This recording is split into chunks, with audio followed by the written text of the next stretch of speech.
Comme vous pouvez le voir, c'est pas du tout le décor habituel, je suis de nouveau en France pour le travail. Là, c'est le petit studio dans lequel je vais rester. Et j'ai genre 30 minutes pour vous faire une vidéo, donc je me suis dit pourquoi pas vous faire une story time sur la Guadeloupe.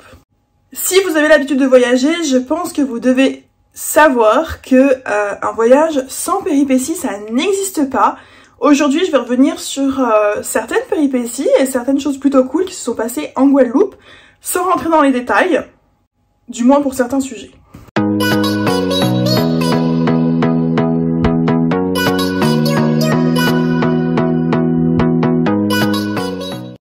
Je suis donc partie fin juillet en Guadeloupe pour environ 20 jours, je crois qu'il y avait exactement 18 jours.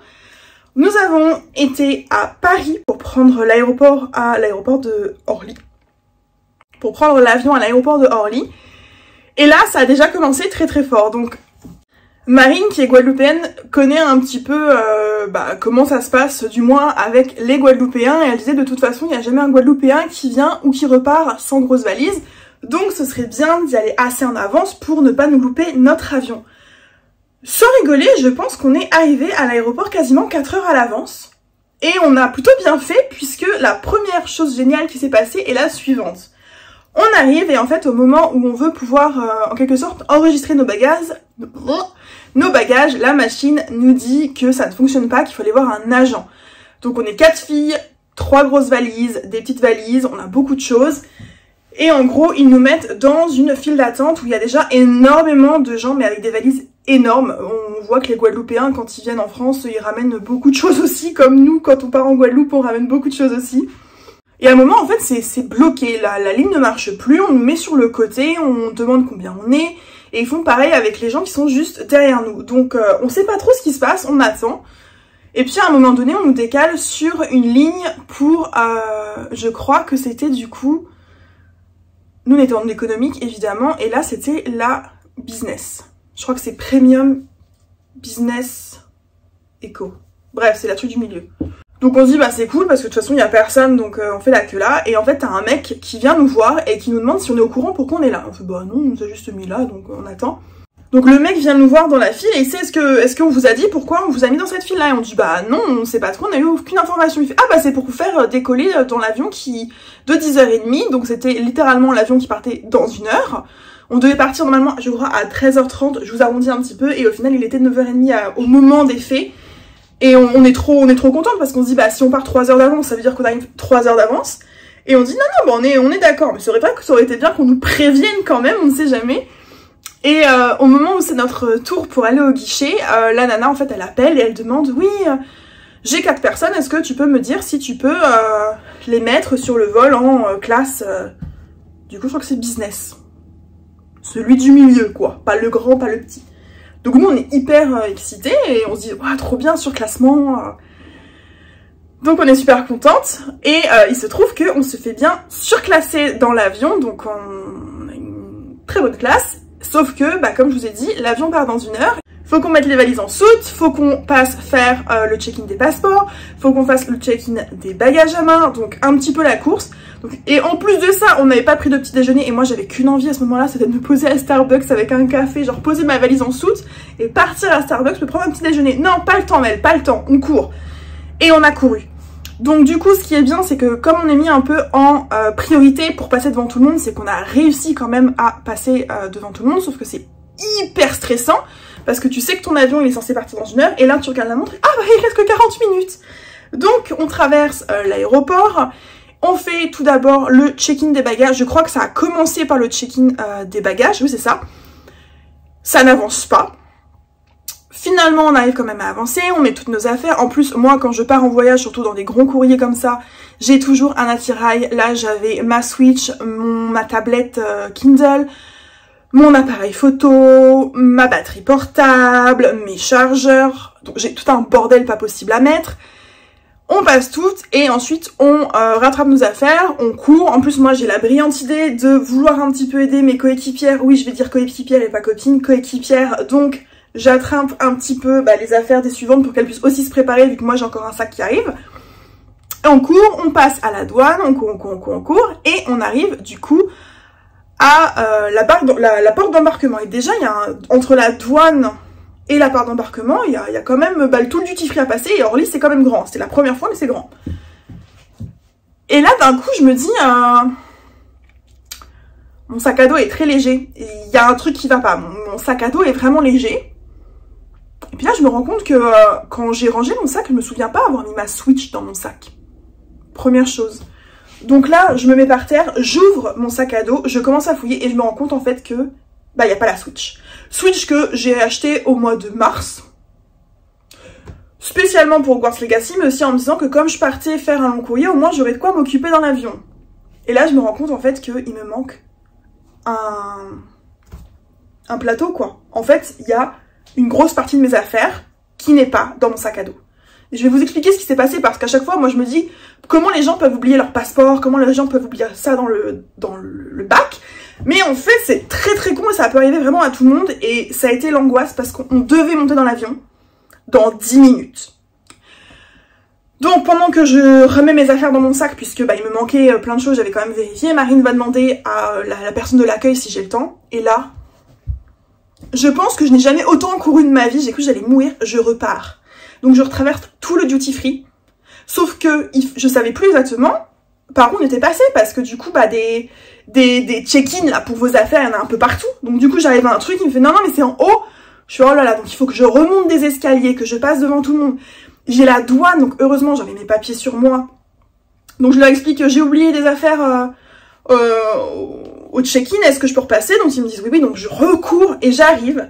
Et là, je vois donc le bac. Non pas qu'avec ma Switch, j'avais ma Switch, j'avais ma batterie portable, j'avais mon deuxième téléphone portable parce que j'avais pris un deuxième téléphone pour le mettre dans l'eau.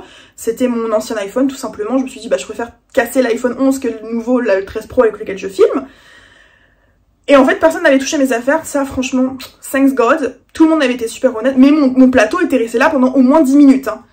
J'attrape mes affaires, donc il y en avait quand même beaucoup, et je repars en courant parce que je vous rappelle qu'il me restait à peine 10 minutes. Donc je repars et je vois le temps qui file et heureusement que l'avion était super en retard. J'avais un pantalon qui ne tenait pas sur mes fesses en plus donc j'aurais pu le perdre en courant. Et donc je repars avec toutes mes affaires, je suis mais essoufflée. Évidemment juste avant de monter dans l'avion j'ai transpiré sachant qu'on avait 8 heures de vol. Et le voyage commence comme ça.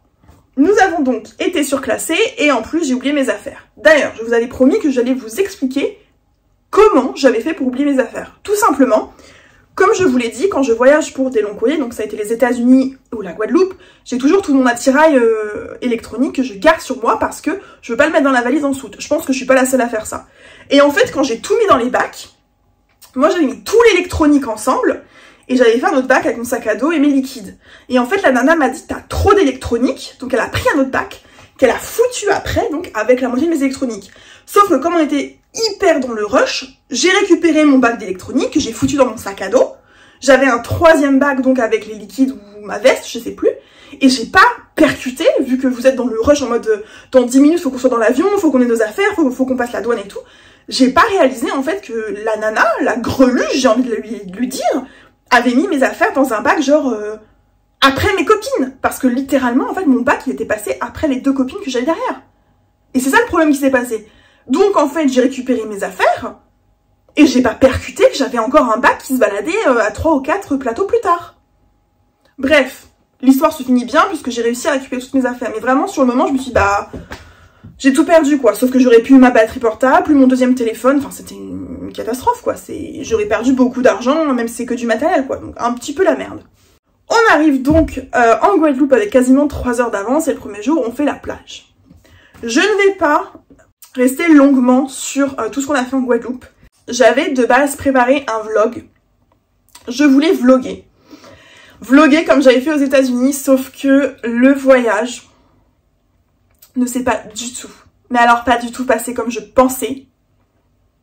J'avais pas spécialement d'espérance en particulier sur ce voyage.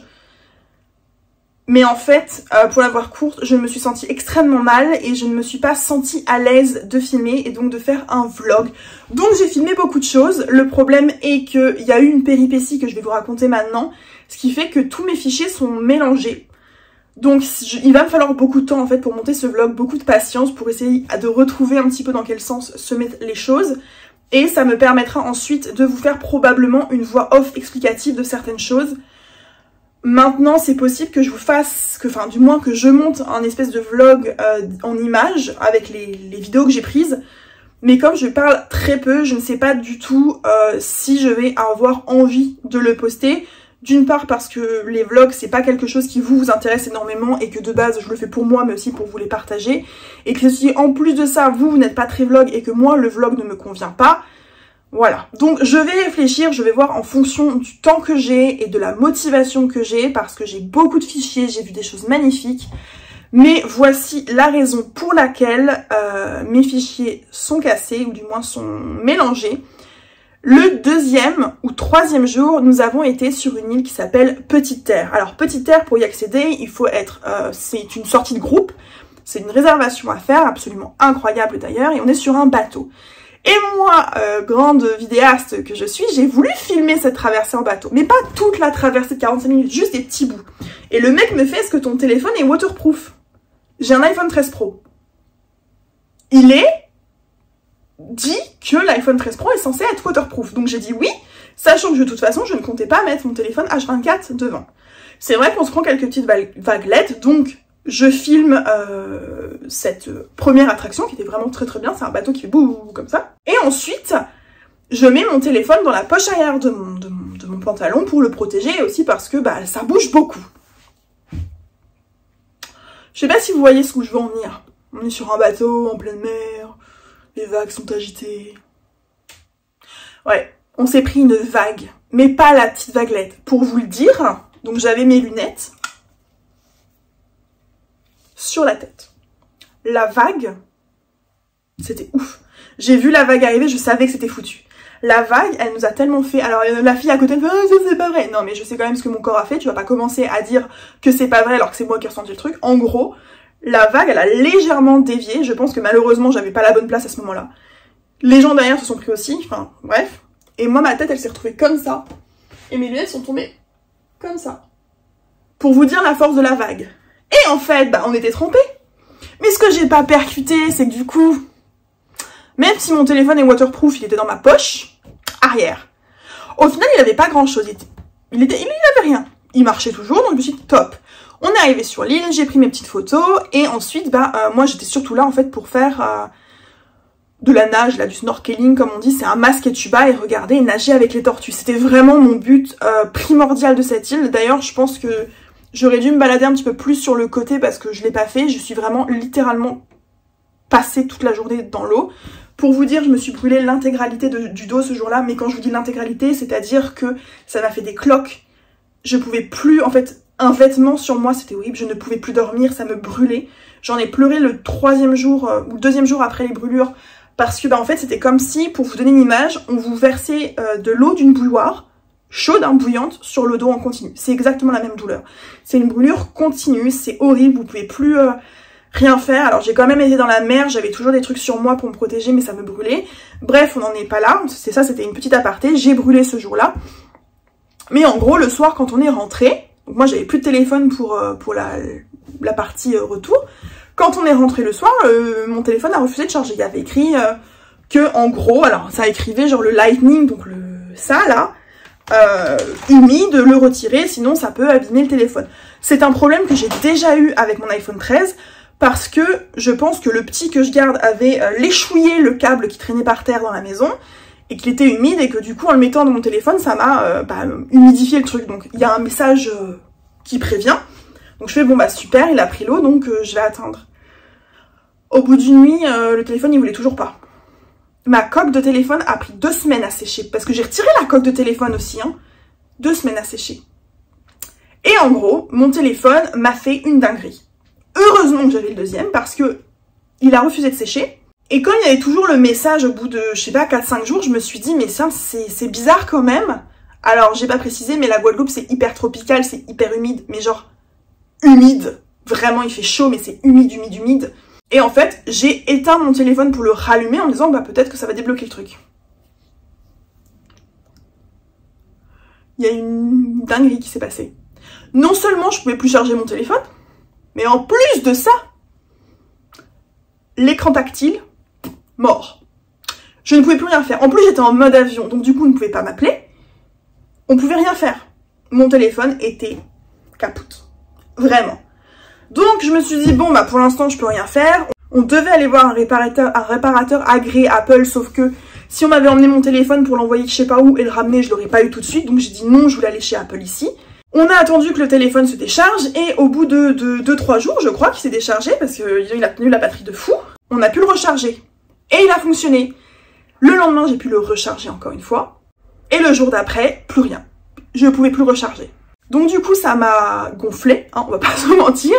J'avais perdu mon téléphone, je l'ai gardé le plus possible parce que je voulais absolument faire des photos avec des palmiers. Je vous montre une petite photo là, mais il y en a plein sur Instagram. C'était vraiment le truc que je voulais faire à fond avec cet iPhone parce que la qualité est ouf. Et avec mon iPhone 11, bah, la qualité était moindre. Ça, c'était aussi un truc qui m'a beaucoup gâché le voyage personnellement dans mon truc. Après, voilà, j'ai profité à fond. Et donc, du coup, j'ai pris un rendez-vous chez Apple. Donc, on est rentré vendredi et le samedi, j'allais chez Apple. Et bah, mon téléphone est mort. Donc en fait, je sais pas ce qui s'est passé, c'est pas une question d'eau, il y avait pas d'eau à l'intérieur, il y avait de la poussière mais voilà, mais le connecteur à l'intérieur était bousillé, donc je ne sais pas ce qui s'est passé. Tout ce que je peux dire, c'est que je me suis rendu compte par la suite, c'est que on allait au bord de la mer tous les jours, on allait se baigner tous les jours, et tous les jours j'avais dans mon sac à dos une pochette où je mettais mon maillot de bain, où je mettais ma serviette ou tout ça, j'avais une autre pochette où je protégeais mon téléphone, sauf que quand vous allez vous baigner dans la mer, vous vous séchez, et moi le soir quand on rentrait, je mettais tout dans mon sac à dos. Et je pense que ce qui s'est passé, et vraiment on voit que je suis une fille qui n'a pas l'habitude de la mer, c'est que bah, tout simplement ma serviette humide était en contact avec donc le bout en fait du câble là, ou potentiellement avec mon téléphone, parce que ça me l'a fait aussi sur mon deuxième téléphone, le iPhone 11, et je pense que comme c'était humide, ça a abîmé mon téléphone. Conclusion de ce truc, bon, mon téléphone est mort, donc on me l'a échangé, j'ai quand même dû repayer un petit peu enfin un petit peu, un demi-smic quand même. Mais voilà, les péripéties que j'ai eues, c'est que bah, en plus d'avoir un dos brûlé, alors j'ai pas vraiment de photos, j'ai peut-être une photo à vous dire, j'ai bien bronzé, hein, mais j'ai vraiment brûlé mon dos, c'était horrible, j'ai cassé mon téléphone. Donc ça a été un voyage qui m'a... était très intense en péripéties malgré ça, parce que bah on a tout eu des petits trucs. Il y en a une qui a oublié ses lunettes Prada sur la plage, l'autre qui avait oublié son chapeau dans un bateau, enfin bref, ça a été un peu le voyage où on a oublié des petits trucs comme ça, mais en tout cas on va dire que ça se finit bien entre guillemets, puisque bah j'ai pu récupérer un téléphone. Comme vous pouvez le voir, je filme donc avec mon téléphone. D'ailleurs, j'espère que la qualité est correcte parce que je n'ai pas filmé avec un micro. Là, je suis partie en France pour 2 semaines minimum pour le travail et j'ai pas emmené tout mon attirail. Surtout que quand je suis partie en Guadeloupe, j'avais emmené mes nouveaux micros et comme je vous l'ai dit, je ne me suis pas sentie à l'aise suffisamment avec les filles pour pouvoir me permettre de filmer. Mais j'ai plein de projets qui viennent, j'ai trop hâte d'ailleurs. J'ai beaucoup de projets là en tête pour YouTube, pour faire des storytime et hors storytime aussi. Donc je te remercie en tout cas d'avoir regardé cette vidéo. J'espère que mes petites péripéties, parce qu'au final il n'y avait pas grand chose à dire à part qu'on a été surclassé, que j'ai oublié la moitié de mes affaires, que j'ai été brûlée et que mon téléphone a cassé. Mais ça te fait une story time. Je te remercie d'avoir regardé, j'espère que tu passes un bon été, ou du moins que tu as passé un bon été pour peu importe quand est-ce que je sors cette vidéo. N'hésite pas à t'abonner, on vient de passer la barre des 3000 et franchement ça fait trop plaisir de voir que je gagne encore un petit peu d'abonnés malgré moins de vidéos. N'hésite pas à me dire en commentaire si tu as des péripéties qui te sont arrivées et que tu voudrais partager, et si tu as des vidéos que tu aimerais que je fasse, sachant que je vais avoir un peu plus de temps pour faire des vidéos, surtout dans Londres. C'est vrai que ça fait 8 ans que je vis à Londres et j'ai jamais réellement fait de vidéo dans Londres, donc c'est l'occasion. Et puis bah je te fais des bisous et surtout bonne rentrée.